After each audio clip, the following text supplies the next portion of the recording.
Hello again and welcome to another episode of this assembly. I am your servant of YAHUAH, and I'm here today to continue on with this journey through the scriptures, through the Torah, through the teaching of Moshe. And when last we left off, we was in Bere'Shiyth chapter 22 verse 14. Today we're going to pick it up in Bere'Shiyth chapter 22 verse 15.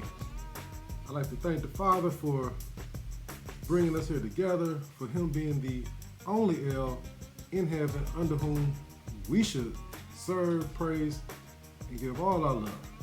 That being said, verse 15, and the angel of YAHUAH called unto Avraham out of the heavens the second time. Is this the angel speaking for YAHUAH now because YAHUAH is beginning to distance himself? Or is this a continuation of his usual communication? Like any leader or person in general, YAHUAH gets either too busy, tired, and or distracted to do all he needs done himself. Therefore, he would send an emissary to be his ambassador and do things on his behalf. Now again, I'm a little, let's say, distracted by what an angel is or who an angel is. We have yet to get any type of definition as to who and what they are.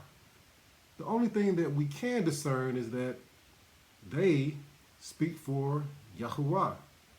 That's about it for now. Now, they probably appear as a living soul like us. Other than that, don't really know. So excuse my distraction. Let's continue on with verses 16, 17, and 18.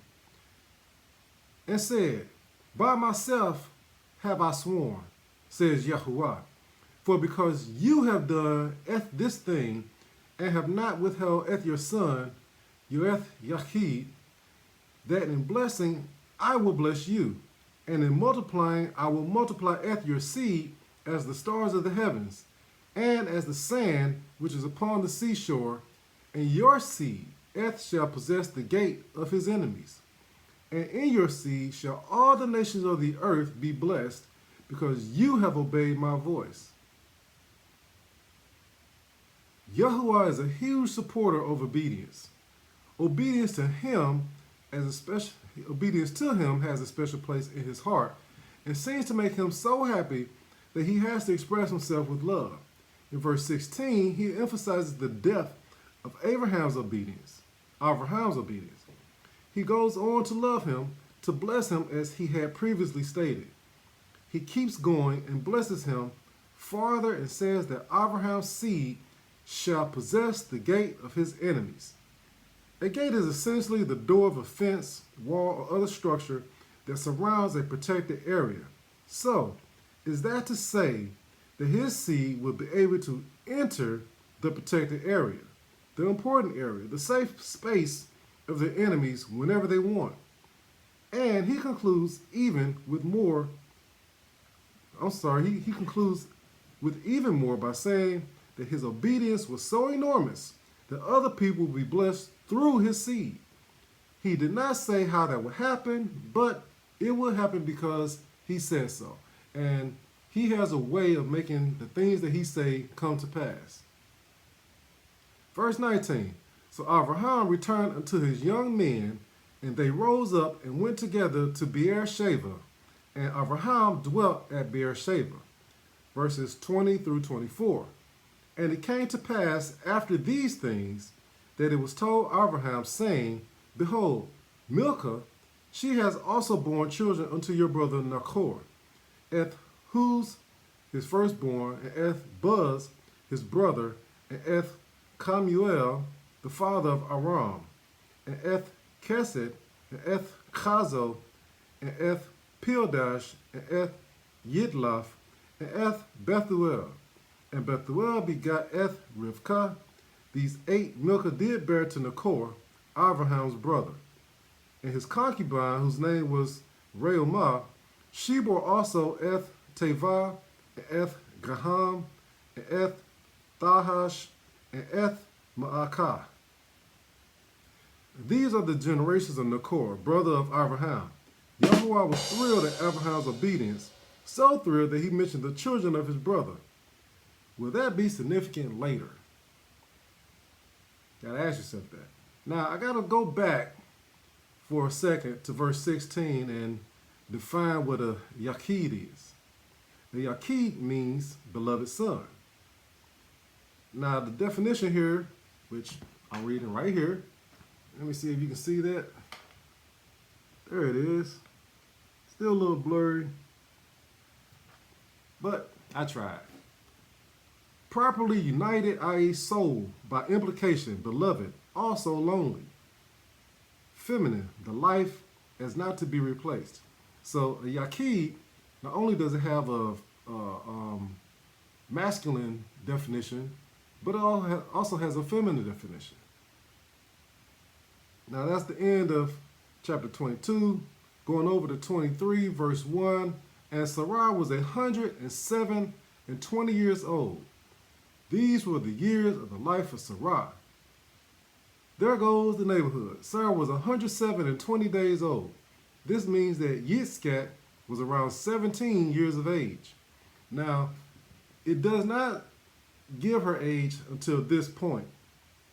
So, I'm wondering if Sarah was 107 when Avraham took Yitzchak up onto the mountain as he was told to be a sacrifice. If so, that means he was about 17 at that time. We don't know, but I thought that was an interesting way to bring up the first verse in chapter 23. Verse number 2. And Sarah died in Kiryat Arba, the same as Chevron in the land of Canaan, and Abraham came to mourn for Sarah and to weep for her. Now, Sarah was 107. That means Abraham was 117 years old. Verse 3, back up. And Abraham stood up from before his dead and spoke unto the sons of Keth, saying, now, Keth is a grandson of Cam, father of Canaan, who is Keth's father. Keth is a grandson of Cam. So, Abraham, of course, they're family, because Abraham is the grandson or son of Sheth, I believe. Either way, they're all family.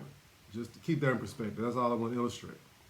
Verse 4, I am a stranger and a sojourner with you. Give me a possession of a burying place with you, that I may bury my dead out of my sight. And the children of Keth answered Eth Avraham, saying unto him, hear us, my Lord. You are a mighty prince among us. In the choice of our sepulchres bury Eth your dead. None of us shall withhold from you Eth his sepulchre, but that you may bury your dead. And Avraham stood up and bowed himself to the people of the land, even to the children of Keth. Verse 8, and he communed with them, saying, if it be your mind that I should bury my dead out of my sight, hear me, and entreat me to Ephron, the son of Tisachor. Guess who's coming to dinner? Ephron must have been white, since his father Tisachor was white. Verse 8. Guess who's coming to dinner? If you're at least as old as I am, you understand the reference. If Tisakor's name means whiteness, that would imply that he had a pale hue like people who suffer from leprosy. Ephron and his people, like his father Tisachor, were real white people. Therefore, from Cam's generations, that's Ham, from Cam's generations came white people, people that looked like they had leprosy. This was likely due to interbreeding with the sons of Elohim, who were still amongst man at this time. If Tisakor's name means whiteness, what does that mean? We know today that there are either no or very few white people. Did his name really mean whiteness, or is that what the translator want the reader to believe? Just like Adam, it was said that Adam means red, ruddy, earth-like. My most recent meaning of the name is the best and likely the one that is accurate. YAHUAH's mankind. So what's my point? I guess it is tradition. Sometimes tradition gets in the way of advancement and distorts the truth, as it was with me. I was caught in the past, caught in tradition of what I had learned before. I therefore combined the false teachings that I learned and tried to make it work with the truth without realizing, although I realized that something wasn't quite right. Adam was never red, or anywhere near red. He was brown, like me, most likely darker. To be clear, Adam was not red. He was dark brown like the dust of the earth. Cain, Havel, Nimrod, Noach, Tarak, Avraham. None of them were either white or red. They were brown, likely dark brown, like the dust of the earth, like YAHUAH, in whose image they were created, then made, in whose likeness, who they were created after, who they were created by, and made by. So, just to be clear, Avraham was speaking to a group of white people, a group of people that looked leprous, who needed a tan, a deep one. But that being said, they were not like today's Caucasians. They were, according to this passage, they were white. We don't have white people today. At least if there are some white people around, there are very few. Most of them look like today's Caucasians. And if you look at a Caucasian today, or even an Asian or Hispanic, or one of those Jewish people, they are not white. All right? All right, we'll cover that in a few verses to follow this. These daughters of men. So you had some that were white, probably some that appeared as we call Asian, some that appeared Hispanic. This is where I believe all these different looking people came from, the interbreeding with these sons of Elohim. Verse 9, that he may give me the cave of Machpelah, which he has, which is in the end of his field, for as much money as it is worth, he shall give it me for a position of a burying place amongst you. The translator says that Machpelah is a fold. A fold is an undulation or gentle curve of the ground, a slight hill or a hollow. That would mean that that area of the field would not have been worth very much due to the fold in the ground causing it to be uneven, therefore difficult or impossible to plant crop on. Nevertheless, Abraham will pay for what he receives. He will not allow anyone to be able to say that they blessed him over YAHUAH. He received all his blessing from YAHUAH, and I will receive a blessing by ending this episode. Thank you, and I look forward to you next time. Be on the lookout for strange and familiar things, strange and unfamiliar things that may lend to your growing as we move through these chapters of Scripture. I'm Sayah saying thank you, and I will see you next time.